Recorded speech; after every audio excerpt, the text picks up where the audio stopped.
seguir en el estudio México al día.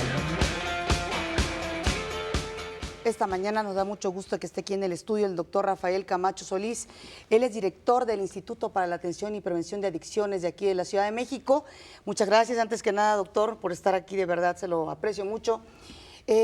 Recientemente se dio a conocer esta encuesta realizada aquí en el Distrito Federal en cuanto a las adicciones.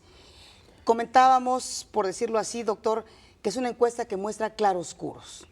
¿No las puedes explicar? Sí, primero que nada, buenos días, Patricia, buenos días, Bienvenido Omar. a México, al Muchas día, gracias por doctor. la invitación. Mira, exactamente el día 9 de noviembre presentamos los resultados de la encuesta de estudiantes de secundaria y nivel de educación media superior de la Ciudad de México, ¿no? Se retrasó un poco porque esta encuesta se levantó desde el 2014, pero con la veda electoral y eso, pues se retrasó un poco la presentación de los resultados. Ahora, ¿qué podemos decir? Que bajó el consumo y el abuso del alcohol en los estudiantes. Eso nos da mucho gusto porque el alcohol es la principal droga de consumo, independientemente de que sea legal o no. Bajó también el consumo de inhalables, y los inhalables son pues los productos que produzcan mayores daños en el cerebro.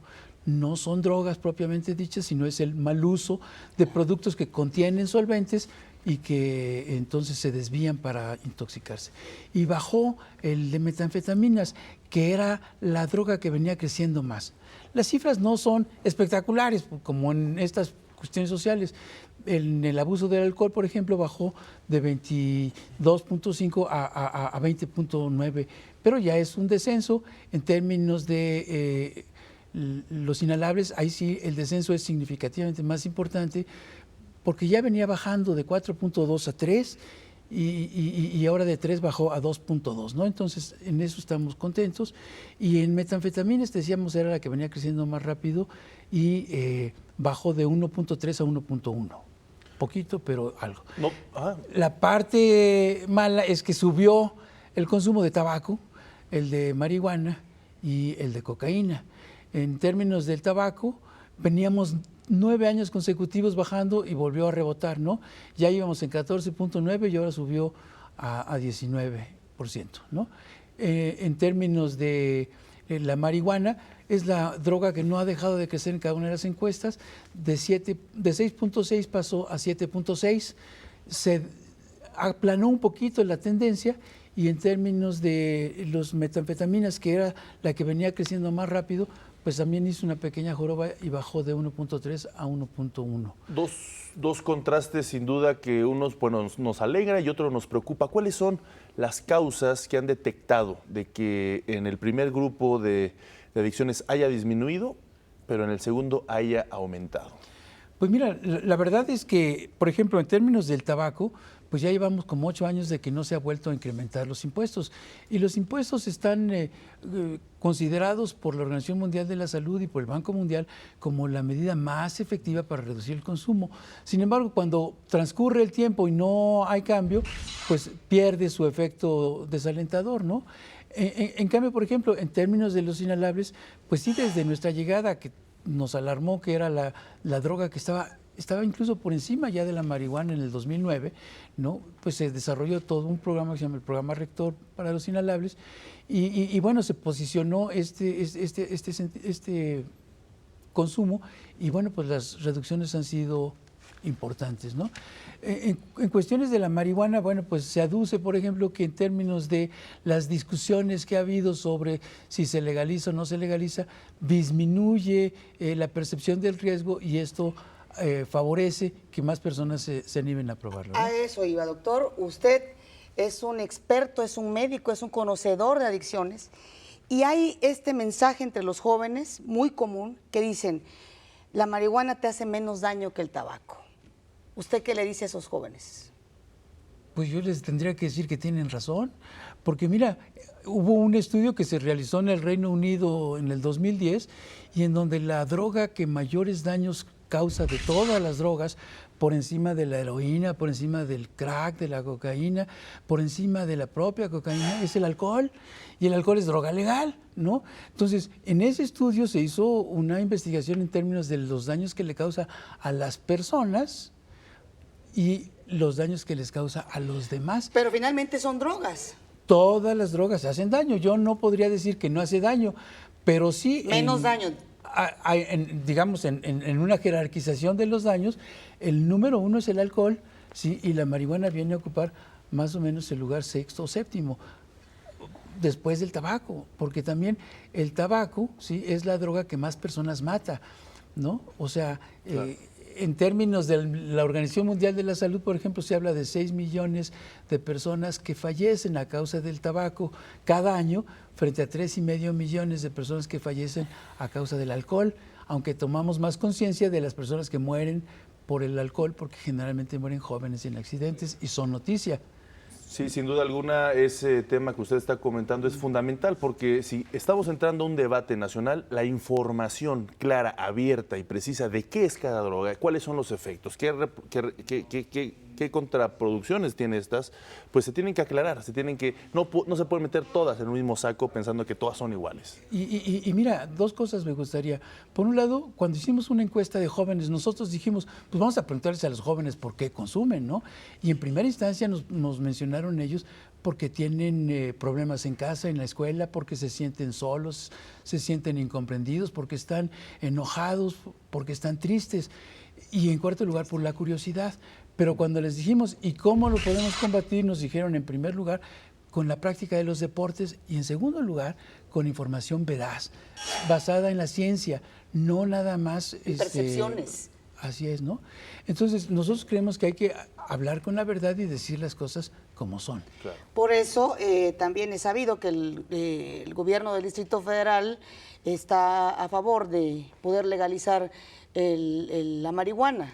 Pero el jefe de gobierno ha sido muy preciso en términos de poderla legalizar para los usos médicos. Y la población lo percibe muy claramente, ¿eh? O sea, el 66% de los habitantes de la Ciudad de México se expresaron en favor de que se legalizara con fines médicos o terapéuticos. Que es muy distinto. Solamente el 22% se pronunciaron porque se pudiera legalizar para fines recreativos. Entonces, si tú ves, hay un diferencial importante. 2 de cada 3 dicen sí a los fines médicos, 1 de cada 5 dice sí a los fines recreativos. Pero además, la población tiene claridad en términos de que hay drogas más problemáticas que otras, ¿no?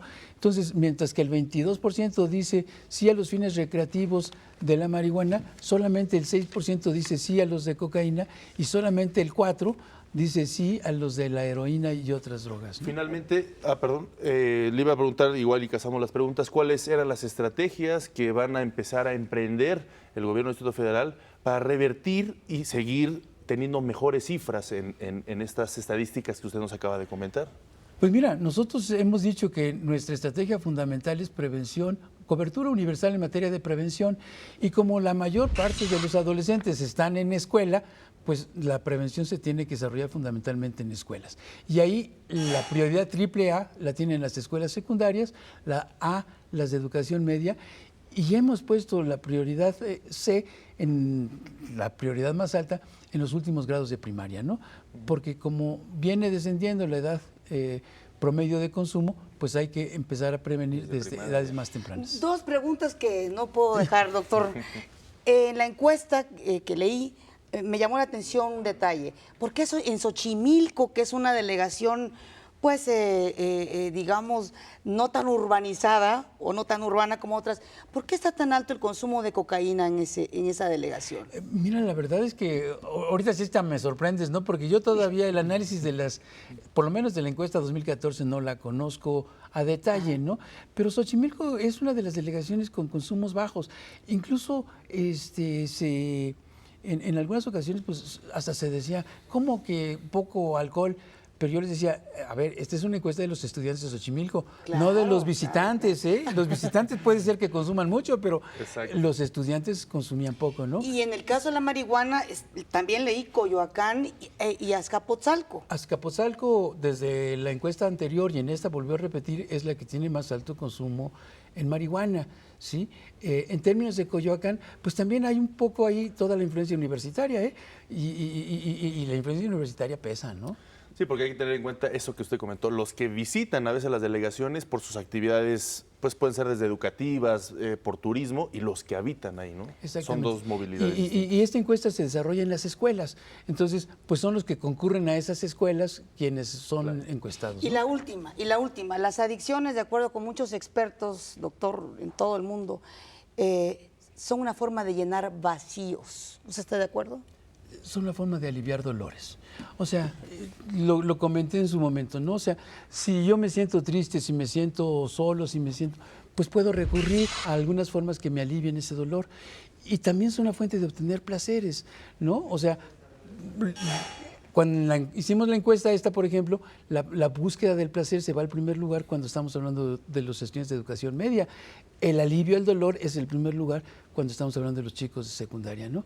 Entonces son las dos razones fundamentales para el consumo. Y la curiosidad, porque cuando los padres consumen y tienen disponibles las sustancias psicoactivas en casa, pues los jóvenes también dicen, ¿y qué se siente, no? Como dice el dicho, la curiosidad a veces mató al gato. Pues aquí esperemos que no los mate. No, doctor, hágale un llamado a los jóvenes de esta ciudad. A ver, nosotros evitar hemos las adicciones. insistido mucho en que no se debe de consumir ninguna sustancia psicoactiva, y ahí estamos incluyendo principalmente el alcohol y el tabaco, antes de la mayoría de edad, incluso antes de la maduración completa del cerebro, y eso no ocurre sino hasta los 22, 23 años. Entonces, por eso decimos nosotros, si se establece alguna nueva regulación, pues que sea hasta mayores de 21 años quienes puedan consumir las sustancias psicoactivas cuando ya haya concluido la maduración de su cerebro y ya desde su cerebro, y puedan tomar decisiones bien informadas, ¿no? Muchísimas gracias, doctor Rafael Camacho Solís, director del Instituto para la Atención y Prevención de Adicciones, por tenernos tus datos y sumarnos pues a esta campaña contra las adicciones. Muchísimas gracias. Muchas gracias por su invitación. Gracias. Vamos a una pausa, regresamos. Esto es México al Día.